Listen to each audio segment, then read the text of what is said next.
Praise the lord. ప్రభు అయిన యేసు క్రీస్తు ప్రశస్త నామములో మీ అందరికీ హోసన్నా మినిస్ట్రీస్ తరపున హృదయపూర్వకమైన వందనాలు. Praise the Lord.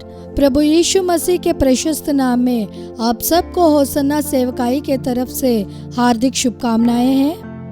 ఆశ్చర్యకరుడైన దేవుడు నేటి వరకు మనల్ని కృపగలిగిన హస్తపినిండిలో దాచి విశేషమైన కృపతో మనల్ని నేటి వరకు సజీవుల దేశంలో ఉంచాడు.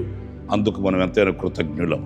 आश्चर्यजनक पिता उनके अनुग्रह रूपी हथेली के नीचे आज तक हमें छिपाकर विशेष अनुग्रह के साथ हमें जीवित रखा है. इसके लिए हम आभारी हैं. ఈ పూట పరిశుద్ధ గ్రంథంలో లూకా సువార్త 2వ అధ్యాయం 31వ వాక్యాన్ని నేను చదువుతున్నాను, ఆలకించండి.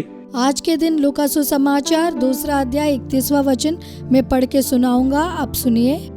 నీవు సకల జనుల ఎదుట సిద్ధపరిచిన నీ రక్షణ నేను కనులారా చూచితిని. क्योंकि मेरी आंखों ने तेरे उद्धार को देख लिया है जिसे तूने सब देशों के लोगों के सामने तैयार किया है.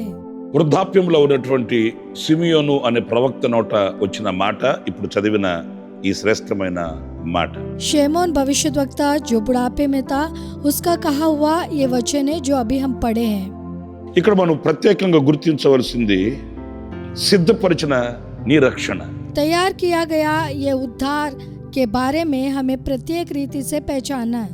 దేవుడు మనకు సిద్ధపరిచినవి అన్నప్పుడు ఆయన ఏనాడో మన ఎడల ఒక గొప్ప ప్రణాళిక కలిగి ఉన్నాడు అనే విషయాన్ని మనం గుర్తించవలసి వస్తుంది. परमेश्वर हमारे लिए तैयार किए हैं मतलब वो कब का हमारे लिए एक बड़ी योजना बना के रखे, इसे हमें पहचानना है. ఎన్నో ఉన్నతమైన ఆలోచనలు ప్రభు మన ఎదుట ఉంచుకొని ఉన్నాడు గనుక, మనము తల్లి గర్భంలో పిండోత్పత్తి కాకమునిపే మనల్ని ఎరిగి ఉన్నాడు గనుక ఆయన మన ఎడల ఈ ఉన్నతమైన శ్రేష్టమైనటువంటి తలంపులు కలిగి ఉన్నాడని చెప్పడంలో సందేహమేమీ కూడా లేదు. बहुत ही ऊंचे विचार परमेश्वर हमारे लिए किए हैं, इसलिए माता के गर्भ में रचने से पहले ही वो हमें जानता है, इसलिए वो हमारे प्रति ये ऊंचे और उत्तम विचार करने वाले हैं, कहने में कोई शक नहीं है. ప్రియులారా, మన కొరకు సిద్ధపరిచిన ఈ రక్షణను మనం పొందుకొనిన వారమై ఉండాలి.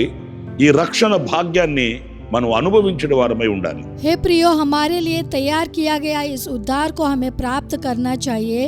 ये उद्धार के भाग्य को हमें अनुभव करना चाहिए. ఈ లోకము ఒక గాఢాంధకారము లోయ అనేది పరిశుద్ధ గ్రంథంలో మనం చదువుతాం. पवित्र शास्त्र में हम पढ़ते हैं कि ये संसार घोर अंधकार से भरी हुई तराई है. ఎవరిని మృంగుదునానని గర్జించు సింహము వలె సాతాను తిరుగుతున్నాడు అని పరిశుద్ధ గ్రంథంలో మనం చదువుతాం. पवित्र शास्त्र में हम पढ़ते हैं कि शैतान गरजने वाले सिंह के समान इस खोज में रहता है कि किसको फाड़ खाए. ఈ లోకములో ఉన్నవన్నీ శరీరాశ, నేత్రాశ, జీవపు డంబము అని పరిశుద్ధ గ్రంథంలో మనం చాలా సార్లు చదువుతూనే ఉంటాం. हम पवित्र शास्त्र में बहुत बार पढ़ते हैं कि जो कुछ संसार में है शरीर की अभिलाषा और आंखों की अभिलाषा और जीविका का घमंड है. ప్రతి మనిషి కూడా జన్మ కర్మ పాపాలతో మిళితమై ఉన్నాడు అనేది కూడా మనకు గ్రహింపు కలుగుతుంది. हम यह समझ सकते हैं कि हर मनुष्य जन्म और कर्म के पापों से जुड़ा हुआ है. వీటన్నిటిలో నుంచి మనం రక్షించబడాలి. इन सब से हमें उद्धार पाना है, మనం తప్పించబడాలి, हमें छुटकारा पाना है, మనం విమోచించబడాలి. हमें मुक्ति पाना है. ఎలా కలుగుతుంది రక్షణ? कैसे हम उद्धार पा सकते हैं? రక్షకుడైన దేవుని మూలానే కలుగుతాయి. उद्धार जो है उद्धार करता परमेश्वर के द्वारा ही हम पा सकते हैं. ఆ రక్షకుడే మన ప్రభువైన అయిన యేసుక్రీస్తు. वो उद्धार करता ही हमारे प्रभु यीशु मसीह है. ఆయన పుట్టక మునిపే ఆయనను గురించి వ్రాయబడిన సత్యం ఇది. उनके पैदा होने से पहले ही उनके बारे में लिखा गया सच्चाई है. రక్షకుడు, उद्धार करता, తన ప్రజలను తమ పాపములలో నుంచి ఆయన విమోచించువాడు, उनके लोगों को उनके पापों से छुड़ाने वाला, రక్షించడానికి లోకానికి వచ్చిన ఏకైక దేవుడు, इकलौता परमेश्वर जो उद्धार करने के लिए इस संसार में आया है. మనం ఆరాధించే మన ప్రభువైన वो యేసుక్రీస్తు. हमारे प्रभु यीशु मसीह जिसकी हम आराधना करते हैं. కనుక నా ప్రియమైన సహోదరులారా, इसलिए है मेरे प्रिय ఆయన भाइयों, మన కొరకు ఈ రక్షణను సిద్ధపరిచి ఉన్నాడు అనేది ఈ రోజున మనం గ్రహించవలసింది. आज हमें पहचानना है कि वो हमारे लिए ये उद्धार को तैयार किए हैं। మత్తయి సువార్త 25వ అధ్యాయం 34వ వాక్యంలో మరొక మాట మనకు కనిపిస్తుంది. मत्ती सुसमाचार 25वां अध्याय 34वां वचन में एक और बात हम देखेंगे। ఆ వాక్యాన్ని నేను చదువుతాను. वो वचन को मैं पढ़ूंगा।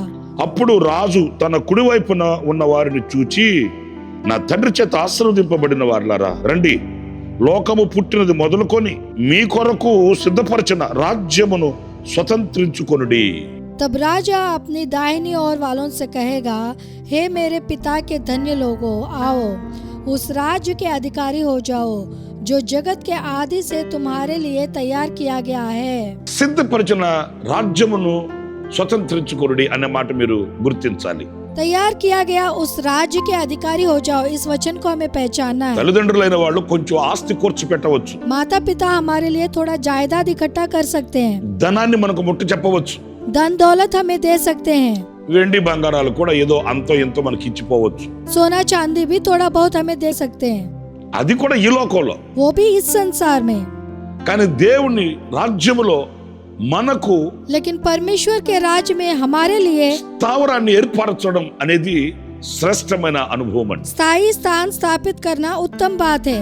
మనం యుగాయుగములు అక్కడ నివసించబోతున్నాము. हम युगानुयुग वहाँ जीने वाले हैं। ఇది తాత్కాలికమైన జీవితం. ये अस्थायी जीवन है। ఇది కొద్ది కాలం బ్రతికే ఒక యాత్రికుని ప్రయాణం వంటిది. ये कुछ दिन जीने वाले यात्री के सफर के जैसे है। మనం యుగాయుగములు ఆ రాజ్యములో ఆయనతో కూడా మనం వసించబోతున్నాము. हम युगानुयुग उस राज्य में हम उनके साथ जीने वाले हैं। ఆ రాజ్యమును ఆయన మన కొరకు సిద్ధపరిచి ఉన్నాడట. वो राज्य को वो हमारे लिए तैयार करके रखे हैं। అది ప్రేమ సామ్రాజ్యం. वो प्रेम का राज्य है। అది శాశ్వతమైనటువంటి రాజ్యం. అది वो अटल राज्य है। అందులో దేవదూతల ఆరాధన ఉంటుంది. उसमें स्वर्गदूतों की आराधना होती है। బంగారు వీధులు కలిగినటువంటి పట్టణం అది. वो ऐसा नगर है जहाँ सोने की गलियां है। ఆయనే దీపమై ఉన్నటువంటి పట్టణం అది. वह ऐसा नगर है जिसमें वो स्वयं दीपक है। ఆయనే దేవాలయమై ఉన్నటువంటి నగరి అది. वह ऐसा नगर है जिसमें वो एक देवालय है। ఈ దేవుని రాజ్యమందు మనకు ఆయన నివాసాన్ని ఏర్పాటు చేయడం అనేది మనం ఎంతైనా కృతజ్ఞతలమై బ్రతకవలసిన అనుభవం అది. इस परमेश्वर के राज्य में हमारे लिए निवास तैयार किया जाना ऐसा अनुभव है जिसके लिए हमें सदैव आभारी बनकर जीना चाहिए। యేసయ్య చెప్పాడు, నేను వెళ్ళి మీకు స్థలం సిద్ధపరిచి మరలా వస్తాను అన్న. यीशु ने कहा, मैं जाकर तुम्हारे लिए जगह तैयार करके फिर से आऊंगा। యేసయ్య వస్తాడు, यीशु आएगा, మన కొరకు సిద్ధపరిచిన ఈ రాజ్యంలోనికి ఆయన తీసుకుని వెళ్తాడు. हमारे लिए तैयार किए गए राज्य में हमें लेके जाएगा। దేవుడు అలాగా మన ఎడల కృప చూపించును గాక. परमेश्वर ऐसी अनुग्रह हमारी ओर दिखाए। మరొక విషయాన్ని కూడా నేను మీకు చూపిస్తాను. और एक बात मैं आपको दिखाऊंगा। ప్రకటన గ్రంథం 22వ అధ్యాయం 12వ వాక్యాన్ని నేను చదువుతున్నానండి. प्रकाशित वाक्य 22वां अध्याय 12वां वचन में पढ़ूंगा। ఇదిగో త్వరగా వచ్చుచున్నాను, వాని వాని క్రియల చొప్పున ప్రతి వానికి ఇచ్చుటకు నేను సిద్ధపరిచిన జీతము నా యొద్ద ఉన్నది. देख, मैं शीघ्र आने वाला हूँ और हर एक के काम के अनुसार बदला देने के लिए प्रतिफल मेरे पास है। ఆయన త్వరగా వచ్చుచున్నాడు. वो शीघ्र आने वाला है। మనకు సిద్ధపరిచిన జీతాన్ని తీసుకుని వస్తున్నాడట. हमारे लिए तैयार किए गए प्रतिफल लेके आने वाले అంటే हैं। వాని వాని క్రియల చొప్పున అనే మాట మనం గమనిస్తే मतलब हर एक को अपने काम के अनुसार, इस बात को अगर हम पहचानेंगे तो ఈ లోకంలో మనం జీవించుచున్న ఈ జీవితం వ్యర్థమైనది కాదండి. आज जो जीवन हम जी रहे हैं वो व्यर्थ नहीं है। ఏదో బ్రతుకుతున్నాము, తింటున్నాము, త్రాగుతున్నాము, జీవిస్తున్నామని కాదు. यूं ही जी रहे हैं, खा रहे हैं, पी रहे हैं और जीवित है करके नहीं। దీనికి ఒక జీతం ఉంది. इसका एक प्रतिफल है।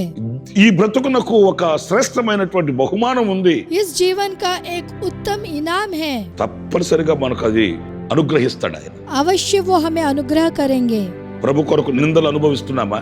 परमेश्वर के लिए क्या निंदा का अनुभव कर रहे हैं? ప్రభు కొరకే శ్రమలను అనుభవిస్తున్నామా? क्या प्रभु के लिए क्लेश उठा रहे हैं? ఈ లోకంలో అనేక కష్ట నష్టాలు మన ఎదుట నిలుస్తున్నాయా? इस संसार में बहुत से मुश्किल और नुकसान हमारे सामने हैं क्या? నీతి కొరకు హింసించబడుతున్నామా? क्या हम धर्म के लिए सताए जा रहे हैं? ఎలాంటి అనుభవాలలో మనం నడిచి వెళుతున్నప్పటికీ కూడా हम चाहे किसी भी प्रकार के अनुभवों से होकर गुजरे, మనం నడిపించబడుతున్న ఈ మార్గమును బట్టి, हम जो मार्ग से चलाए जा रहे वो मार्ग के మనం लिए, జీవిస్తున్న ఈ జీవితాన్ని బట్టి हम जो जीवन जी रहे उस जीवन के लिए ప్రతిఫలం ఉందండి. प्रतिफल है। లేక లోకాన్ని ఆశ్రయించి संसार का शरण लेते हुए, లోకాన్ని స్నేహించి संसार से मित्रता करते हुए, లోకపు నీడలో నిద్రపోతూ संसार के छाव में सोते हुए లోకస్తులుగా జీవిస్తున్నామా? सांसारिक लोगों के जैसे जी रहे क्या? దేవునికి దూరమై బ్రతుకుతున్నామా? परमेश्वर से दूर होके जी रहे हैं क्या? దానికి కూడా జీతం ఉందండి. उसके लिए भी प्रतिफल है। సృష్టికర్తను ఎరుగక, सृजनहार को जाने बगैर, సృష్టికర్తకు శిరస్సు వంచక, सृजनहार के सामने झुके बगैर, సృష్టించిన దేవుని ఆరాధించక, सृजनहार परमेश्वर की आराधना किए बगैर, సృష్టిని కలుగు చేసిన దేవునికి విరోధంగా మనం ప్రవర్తిస్తే सृजनहार परमेश्वर के विरोध में बर्ताव करने से దానికి కూడా ప్రతిఫలం జీతం ఉంటుంది. उसका भी प्रतिफल है। వాని క్రియల చొప్పున జీతాన్ని సిద్ధపరచు. हर एक को उसके काम के अनुसार प्रतिफल देने वाला है। ఆయన త్వరగా రాబోతున్నాడు. वो शीघ्र आने वाला है। మన నీతికి తగిన ప్రతిఫలాన్ని మనం పొందుకుందుముగాక. धर्म के अनुसार हम प्रतिफल पाए। సిద్ధపరిచిన వాటిని అనుభవించుదము, అందుకొందుము కాక. जो हमारे लिए तैयार किए गए हैं उसे हम प्राप्त करें और अनुभव దేవుని करें। సన్నిధి మనకు తోడుగా వచ్చుగాక. परमेश्वर की उपस्थिति हमारे साथ आए। ప్రార్థిద్దామండి. प्रार्थना करेंगे। ఆశ్చర్యకరుడైన తండ్రి, हे आश्चर्यजनक पिता, జీవాధిపతి అయిన ప్రభువా మీకు వందనాలు. हे जीवाधिपति परमेश्वर, आपका धन्यवाद करते हैं। ఇదిగో మేము ఈ రోజున సిద్ధపరిచినవి ఏంటో మేము కొన్నింటిని ధ్యానిస్తూ వచ్చాం. आज हमारे लिए तैयार किए गए चीजों के लिए हम मनन करते हुए आए हैं। ఈ సిద్ధపరిచిన రక్షణే కానివ్వండి, ये तैयार किया हुआ उद्धार ही क्यों ना हो, సిద్ధపరిచిన రాజ్యమే కానివ్వండి, ये तैयार किया गया राज्य ही क्यों ना हो, సిద్ధపరిచిన జీతమే కాని तैयार किया गया प्रतिफल ही क्यों ना हो, మేము పొందుకోవడానికి ये हम पाने के लिए యోగ్యతను మాకు అనుగ్రహించి నడిపించము. हमें योग्यता देकर हमारी अगुवाई करिए पिता। ఈ మాటలు వింటున్న ఒక్కొక్కరిని మీరు ఆశీర్వదించి దీవించమని, ये बातें सुनने वाले हर एक को आप आशीष వారి दीजिए। హృదయంలో ఉన్న అభిలాషలు తీర్చండి, उनके मनोरथों को पूरा करिए, వారి అక్కర్లు తీర్చండి, उनकी जरूरतों को पूरा करिए, వారిని స్వస్థపరచండి, उनको चंगा करिए, ఆధ్యాత్మికమైనటువంటి దీవెనలతో నింపండి, మీ మహిమ కలిగిన రాకడకు సిద్ధపరచండి. आध्यात्मिक आशीषों से भरिए, आपके महिमा राज्य के लिए तैयार करिए। ప్రజలను మీ చేతులకు సమర్పిస్తూ लोगों को आपके हाथों में सौंपते हुए యేసు నామములో ప్రార్థించి వేడుకుంటున్నాను తండ్రి. यीशु मसीह के नाम से प्रार्थना करके मांगते हैं पिता, आमीन। ప్రభు మిమ్మల్ని ఆశీర్వదించి దీవించుగాక. प्रभु आप सबको आशीष दे। ఈ సందేశాలను ఇంకను మీరు అనేకులకు చేరవేయండి. ये संदेश आप बहुत लोगों तक पहुंचाइए। ఈ ఛానల్ ని సబ్స్క్రైబ్ చేసుకోండి. ये चैनल को सब्सक्राइब करिए। మీరు పొందుతున్న అనుభవాలు అనేకులకు చేరువ చేస్తారని ఆశిస్తున్నాను. నా దేవుడు మిమ్మల్ని దీవించుగా. मैं आशा करता हूं कि आपके अनुभवों को बहुत से लोगों तक पहुंचाया जाएगा। प्रभु आपको आशीष दे।